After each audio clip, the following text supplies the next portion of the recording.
Fantastic premiere. Halt and Catch Fire quickly gets the plot moving with another great episode. Don't change the channel. Don't touch that dial. We got it all on UHF. Take off your sneakers.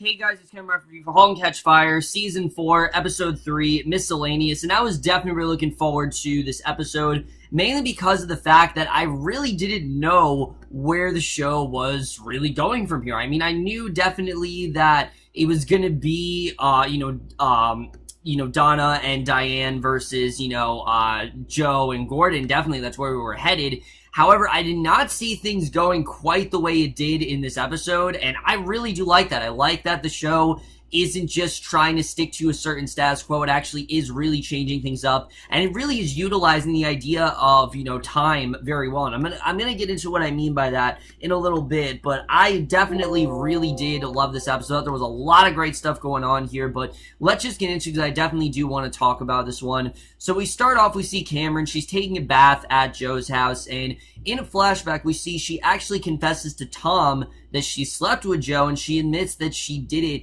out of sadness, and he was actually the one that happened to be there, just because she needed comfort and she needed someone to get her through what she had gone through. And Tom says that he was in the same room as him, and he just keeps thinking about everything that he said to him, and accuses her of loving Joe. And I really loved this scene because what Tom is saying is pretty much correct. I do very much think that Cameron is in love with Joe, but Cameron denies it, saying that Joe is simply impossible to love, that he's empty and becomes whatever circumstances that need him to be.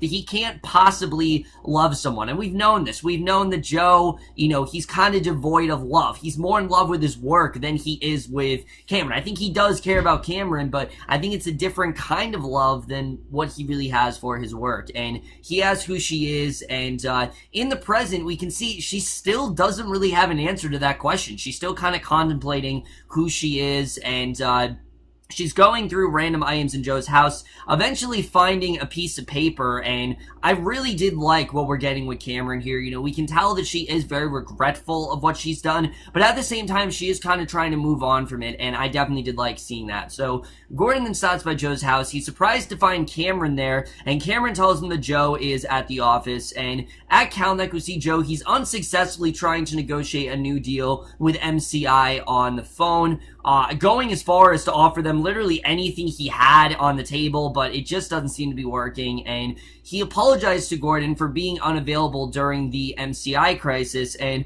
Gordon says that they just sell the company before its value plummets, that's the best thing they need to do. Just sell it entirely, because odds are someone's going to take it from them, and they're just going to try to replicate it and, try to outdo them, which there are already many companies that are beating them. And he warns Joe against reconnecting with Cameron, fearing that it's just going to implode and it's going to reach disastrous consequence. I do think Gordon definitely does have a point here. Every time Joe seems to reunite with Cameron, things get worse for him. Every time Joe seems like he's comfortable with himself, he'll find Cameron and she'll remind him of all the worst parts of himself, all the things that he hates about himself, and the things that give him this destructive personality that he usually does. And I thought it was a really great scene. It's Gordon recognizing, the problems with Joe and Cameron's relationship. I think it's inevitable that these two are going to get back together, but I think it's going to be a different way of doing it than they've done in the past. And Joe then notices Haley's comments on Gordon's computer, and he's very fascinated by it. We can tell immediately he's very fascinated by this, and that really starts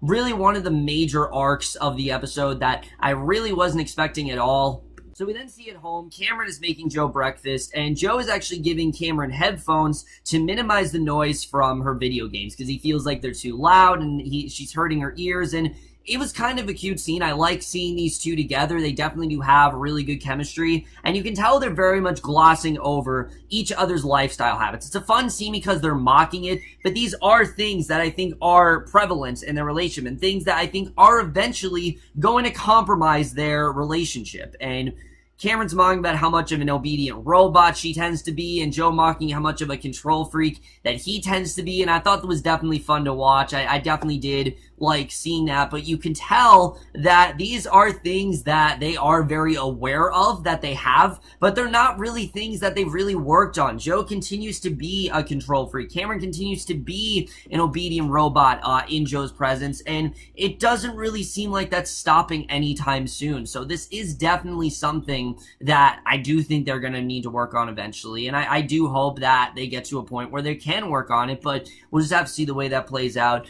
But Tripp then tells Donna that he spoke to the company Spyglass about licensing the Mosaic Code and suggests that they work together on the project. And they also talk about him taking guitar lessons and how he always wanted to be a good player. And I'm really liking this character of Tripp. You can tell he really does want to work with Donna, but Donna for some reason isn't really interested in this. And we'll get into that in a little bit. But at Calneck, Gordon then signs the paperwork for the sale of Calneck, and Joe tells Gordon that their 11 o'clock appointment will arrive very soon. So they sit down with their 11 o'clock appointment. Turns out to be Haley, yes, Gordon and Donna's youngest daughter, which I did not see this coming at all. But honestly, I really like what the show's doing. You know, I thought the show was just doing this to get more into the age of the internet, but it seems that the show is not only benefiting from the idea that technology is expanding, but Gordon's children are getting older. And the fact that they now are teenagers and they're independent and they don't rely on their parents anymore gives the show room to maybe give both Haley and, Joni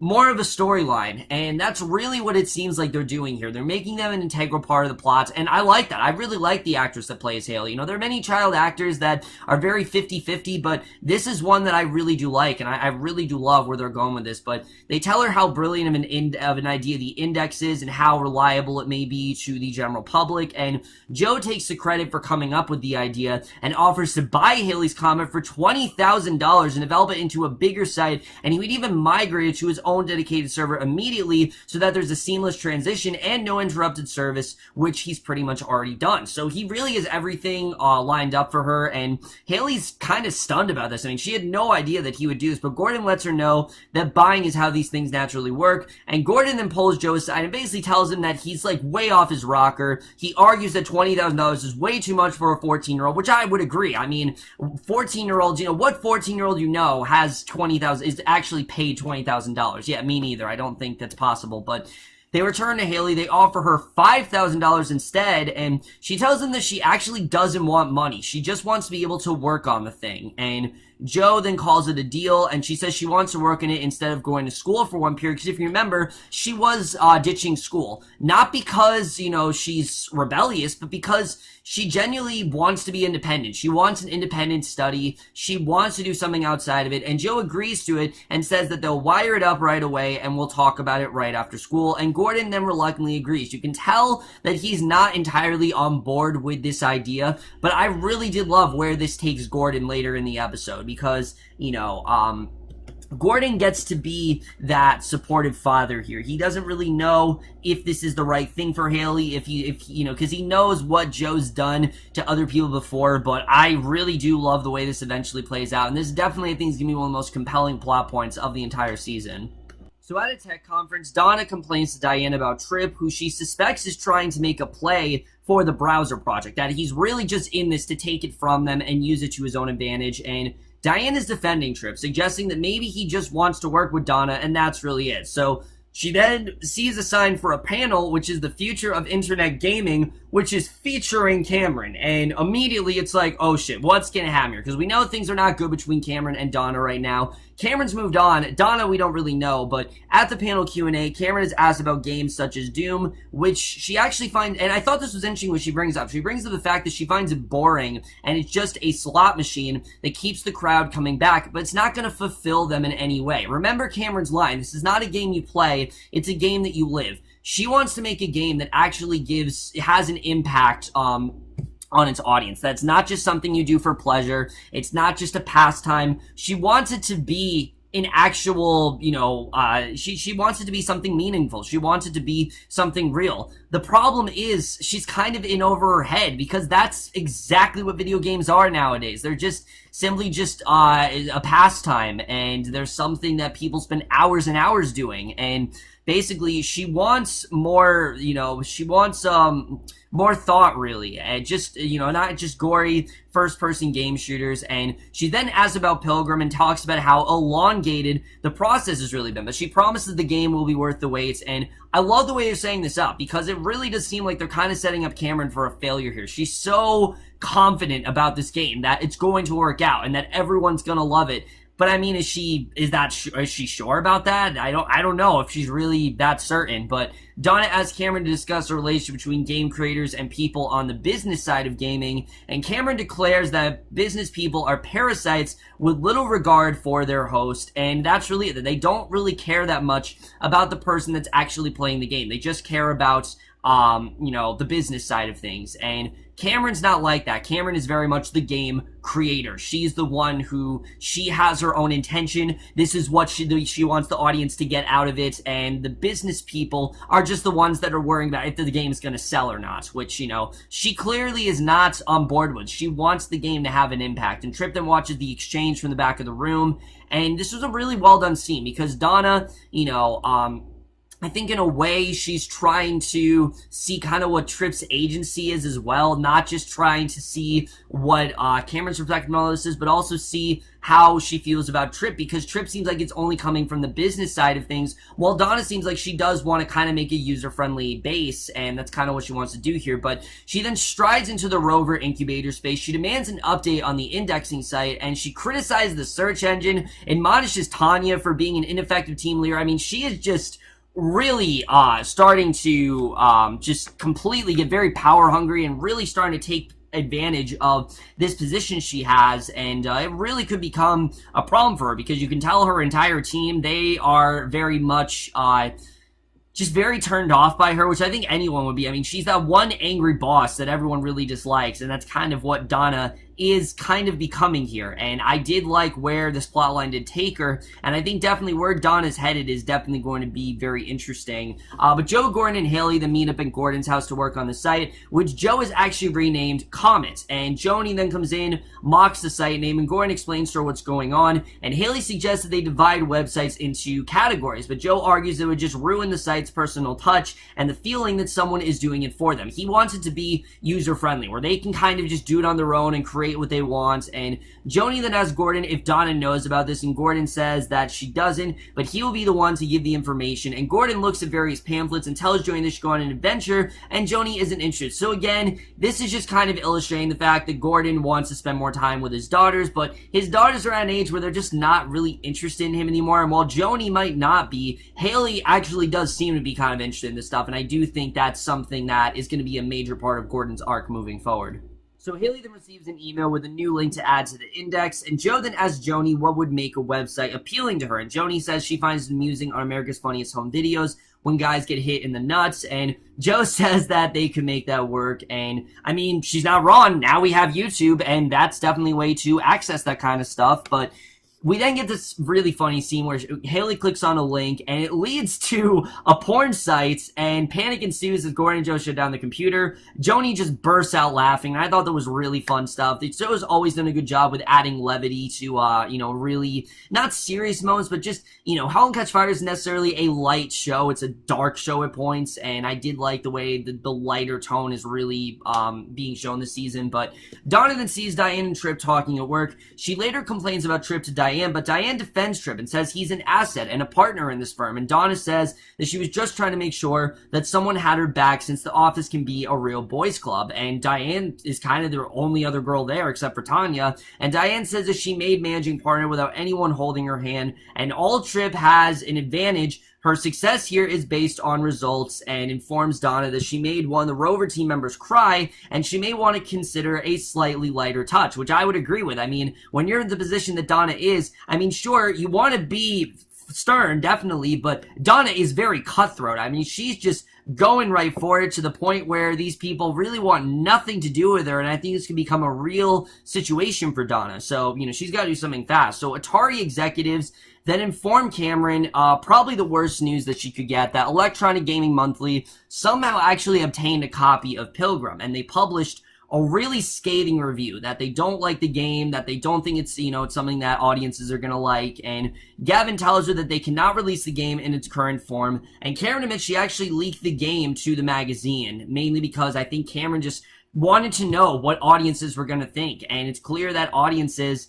are not really getting behind her whole idea, which, I mean, I'm not surprised with, because again, Cameron's not focused on appealing to an audience. She's focused on getting them to learn something and getting some sort of message out, which again is a good idea, but when you're trying to appeal to an audience, it's not necessarily the best approach. So you can tell that this really does kind of hurt Cameron, but Gordon suggests that Joe buy Haley's website outright and develop it himself, but Joe insists they work on it together, and Gordon points out that Joe has a history of deciding what's right for a company or person and then pushing them way too far, and he doesn't want to do that for Haley. He did it to Cameron, he did it to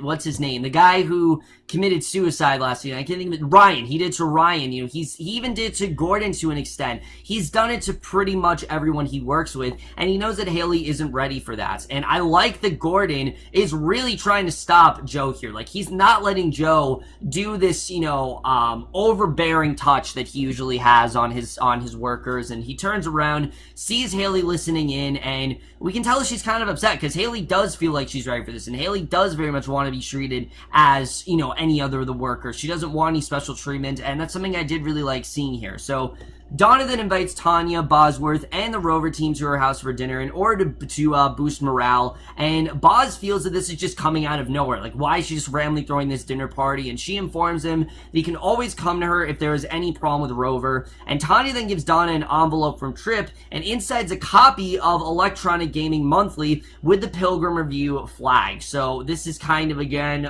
something that, we're realizing that Tripp is a part of this company, actually, basically, basically they actually do know about this, and I don't know really where this is going to go, but I do like the way that things are kind of connecting here. Cameron then vents to Joe about the bad review and basically says that Atari's going to retool the game and turn to a simple, violent shooter game, which, I mean, this is stuff we hear about all the time. You hear about with movies, you hear about with video games, pretty much any sort of medium. It seems like it ends up, you hear about a reshoot, you hear about retooling things, and she's just not okay with it. It's not her vision. And Joe asks why she sent it to them, and she says she thought it was good, and he urges Cameron to move on. And she says that it's not just one review, it's everyone's reaction to the game, that even he didn't like it, and he says that he hasn't finished it. He tells her that she's full of ideas and will make a lot of games that people love, and she needs to put this behind her, or start fresh and move on. I think that's really like the main theme this season, is kind of them moving on from everything, and she says it's not that easy for her, and says she needs to take a breather and be by herself for a second. And again, while things are complicated between Joe and Cameron, I think this scene really does shed some light on why these two are good for each other, why they kind of do need each other. Cameron needs this encouraging side from Joe because this is one of the only times Joe really expresses this side of him, and Joe needs to see Cameron's, undying sort of, devotion for him, because that's something that these two really do count on. They really do count on each other, and I did definitely like seeing that. But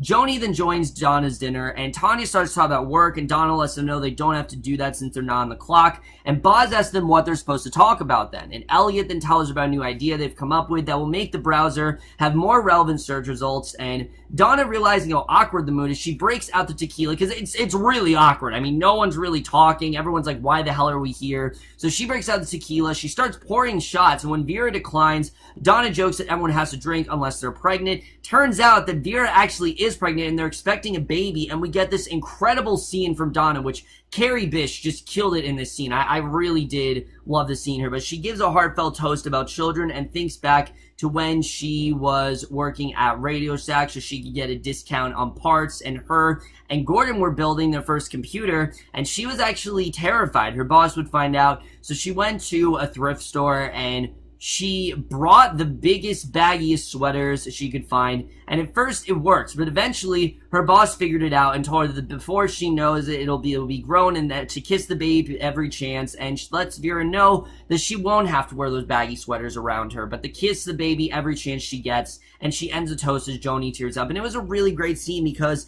again, it's all about the passage of time, how fast life does slip away from you, and how you need to really take those small moments, that all going all the way back to the first episode when Gordon and Donna were fixing the speak and spell for Joni and Haley. Just go all the way back to that. Those small moments are things that you really do remember in life, and you can tell those moments have literally slipped away from us in seconds. I mean, it's been 4 seasons, and already Joni and Haley are teenagers. But for Donna, it really has slipped away from her. And I did think it was a very emotional scene. I really did like seeing it. I thought it was definitely very well done. But Gordon then finds Cameron trying out Doom in his Calnecht office. And Gordon then proposes a match. And while playing, Cameron admits that there is something cathartic about the game. And they both talk about their divorces. And Gordon remembers how hard it was for him and Donna. And Cameron says it's been as good as it really can be for her and Tom. And Gordon asks about Joe. She says that they're good, but she can't really ever see them working together again. It's just not really going to work out. And he describes his reluctance to let Haley work on the website, and he says he may be a little envious of the fact that they both had a new idea, and he's definitely jealous that she's not a kid anymore, and all that time you spend wasting it on the project or person.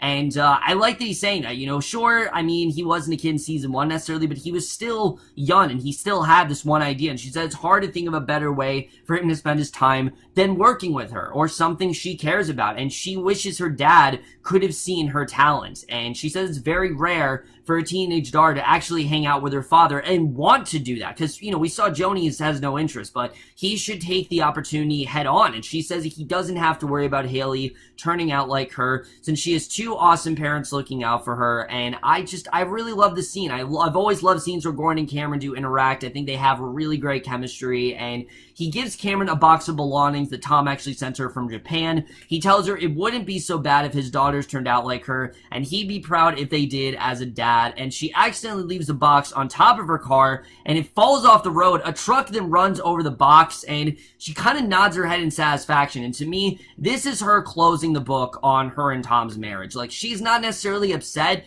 because she's happy to get rid of Tom. She's happy that Tom's out of her life. She doesn't want to have to deal with Tom anymore. Tom is just this obstacle that has constantly been in her life, and she's glad to see that he seems to kind of be, done, and she doesn't really have to deal with him anymore. And I definitely did like seeing it. I thought that was definitely one of the best scenes of the episode, her kind of moving on from all that stuff. I thought was definitely very well executed, and I think we're definitely starting to see her in the process of moving on from her relationship. So at home, Gordon then tells Haley that she can work on the website under 2 conditions, and both of these I think are pretty reasonable. That she can't let Joe push her around, and she must stop working the minute that it stops being fun, because that's something that all 3 of these characters didn't do. They kept working on it till it really tired them out. And it got to the point where, if you remember, Gordon almost died. He had that disease for a while, and he doesn't want that same thing to happen to Haley. He wants her to do it because she wants to, not because she's being coerced into doing something that she just isn't into anymore, because that's kind of what happened to them. And she immediately gets to work at her computer despite it being midnight, and you can just tell the creative juices are really flowing through her, and I think she definitely is getting a lot of resemblance to Joe and Gordon and all of them, and I definitely did like seeing that. And again, I think it's the whole idea of the past really dictates the future, and I think that's a big example of what's kind of going on here, that the past really controls what happens in the future, that because of the way that Gordon, Joe, and Cameron acted, that's kind of rubbing off on Haley, and we're definitely seeing that here. So Donna updates the AJEC partners on Rover, and Tripp informs her that someone else has actually created a similar indexing site called Comet, and I love this. I love the way this is done. Donna meets with Gordon over dinner, informs her that AJEC is developing a site index that will compete with Comet. She insists that her team has already been working on the algorithm before, and Gordon told her about Joe's indexing concept. She offers to buy them out, but Gordon informs her that Haley made the site, and Donna then reprimands Gordon for letting Haley work on the site without her input, but Gordon declares they're building the site and leaves, and that was awesome. I love that Gordon is not listening to her. I mean, sure, these two are on speaking terms, but at the same time, he's not going to let Donna tell him what to do. He's not going to let Donna dictate how his daughter works on things. It's his daughter, he's going to control it, and I love seeing that. I like seeing that she doesn't necessarily have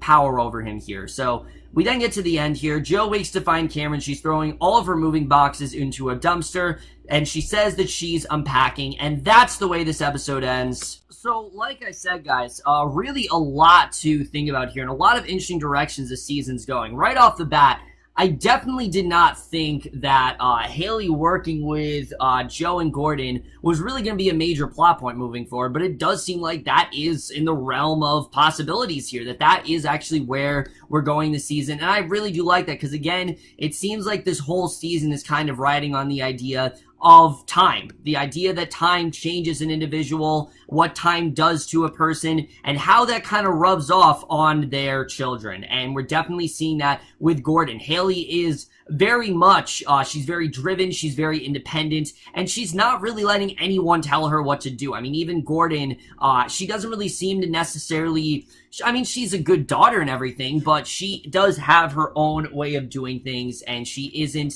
necessarily as obedient as some of Jo's other sort of workers have been. I definitely did like seeing that. I'm looking forward to seeing where this is going to go, and especially now that Donna is in the mix and they're actually kind of going head to head, I really am loving where this is headed. I'm definitely interested in seeing where they're going to go with all that, because I think that definitely could end up being one of the most important plot lines of the season. I can't wait to see where that actually is going to go. And Donna working with everyone, it seems like she's trying to get everyone on the right track, but we'll have to see if that really does work out. I mean, she could very much end up being overbearing. I mean, before she was being, I think she was hammering a little too much, but now there is an idea of, you know, there definitely is a line between being overbearing and being hammering. There definitely is a happy medium there, and I think Donna just kind of needs to find it. As far as Cameron goes, I really am liking where they're going with this character, because you can tell she's moving on from Tom, but at the same time, she's not necessarily comfortable with herself.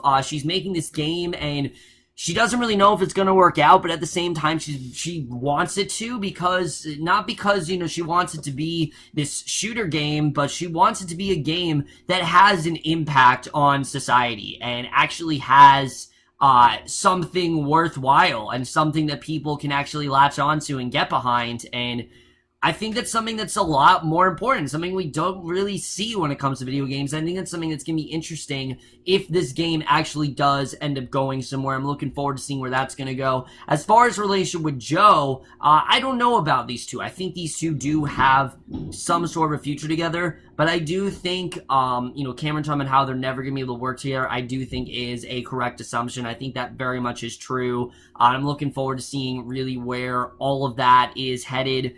And then as far as everything else going on, again, I don't know exactly the way this show's going to wrap up, but I'm really liking where this is going, the way that Gordon's trying to keep Jo and Cameron, not necessarily at a distance, but he's telling them to take things slow, and it actually does seem like they're taking his suggestions, because, you know, they're not necessarily in a relationship right now. They're just kind of in a place where they feel comfortable with each other, and I'm looking forward to seeing what's going to happen with that, because I mean, they do have good conversations, and as we did see in the show, you know, when Jo wants to say something nice, he can. When Jo wants to compliment Cameron, he very well can. He just constantly gets distracted by his work, and I think that's something that Jo really needs to make a decision towards. Does he want to focus on his work? Does he want to focus on Cameron? He clearly can't do both, and I think that's something we're really seeing here.